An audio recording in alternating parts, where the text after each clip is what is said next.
మన గుంటూరుకి వేగా jewellers exciting offers తో April 16న శుభారంభం. AP రాజధాని అమరావతిలో మళ్లీ పూర్వ వైభవం మొదలైంది. ఇన్నాళ్లు నిశ్శబ్దంగా ఉన్న రాజధాని ప్రాంతం ఇప్పుడు నిర్మాణ రంగ శబ్దాలతో మారి మోగిపోతోంది. అమరావతిని కేవలం రాష్ట్ర రాజధానిగానే కాదు, కేంద్ర ప్రభుత్వ హబ్ గా మార్చడానికి మోదీ సర్కార్ భారీ స్కెచ్ వేసింది.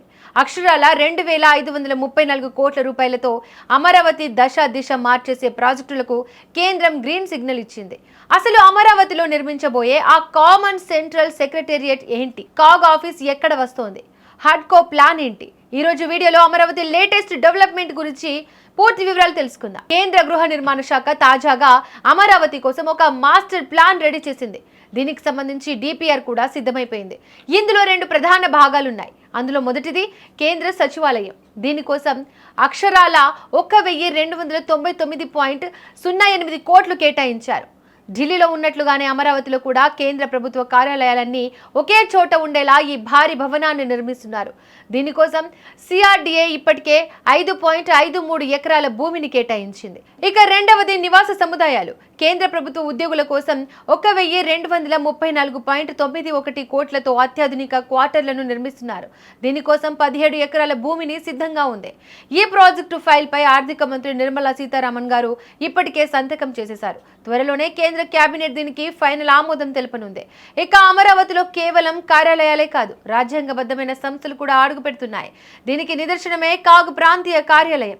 మరి ఇది ఎక్కడ అనే విషయానికి వస్తే అమరావతిలోని రాయపూడిలోని ఈ ఆఫీస్ రాబోతోంది. అలాగే దీనికోసం రాష్ట్ర ప్రభుత్వం కేటాయించింది 787 సెంట్ల భూమికి సంబంధించిన లీజు అగ్రిమెంట్ ప్రక్రియ తాజాగా పూర్తయింది. సిఆర్డీఏ అధికారులు, కాగ్ అధికారులు ఒప్పంద పత్రాలు మార్చుకున్నారు. అంటే ఇక పనులు మొదలవ్వడమే తరువాయి. ఇదిలా ఉంటే అమరావతి రేంజ్ ను మార్చే మరో భారీ ప్రాజెక్టు ఇంటర్నేషనల్ కన్వెన్షన్ సెంటర్. దాదాపు 10 ఎకరాల విస్తీర్ణంలో అంతర్జాతీయ స్థాయి సదస్సులు నిర్వహించుకునేలా ఈ సెంటర్ ను నిర్మించడానికి హడ్కో ఆసక్తి చూపడం విశేషం. కేంద్ర మంత్రి పెమ్మసాని చంద్రశేఖర్ గారు నిరంతరం అధికారులతో సమీక్షలు నిర్వహిస్తూ ఎక్కడా పనులు ఆగకుండా పర్యవేక్షిస్తున్నారు. ప్రపంచ స్థాయి నగరంగా అమరావతిని తీర్చిదిద్దే క్రమంలో ఇవి తొలి అడుగులు మాత్రమే. చూసారుగా, అమరావతిలో మళ్లీ కదలిక మొదలైంది. ఈ ప్రాజెక్టులు మొదలైతే వేల సంఖ్యలో ఉద్యోగ అవకాశాలు రావడమే కాకుండా రియల్ ఎస్టేట్ రంగం కూడా ఊపందుకుంటుంది. కేంద్రం ఇంతలా సపోర్ట్ చేస్తుండటంతో అమరావతి నిర్మాణం ఇక జెట్ స్పీడ్ తో ముందుకు వెళ్లడం ఖాయంగా కనిపిస్తోంది. మరి అమరావతిలో జరుగుతున్న ఈ డెవలప్మెంట్స్ పై మీ అభిప్రాయం ఏంటి? అమరావతి మళ్లీ పూర్వ వైభవాన్ని అందుకుంటుందని మీరు నమ్ముతున్నారా?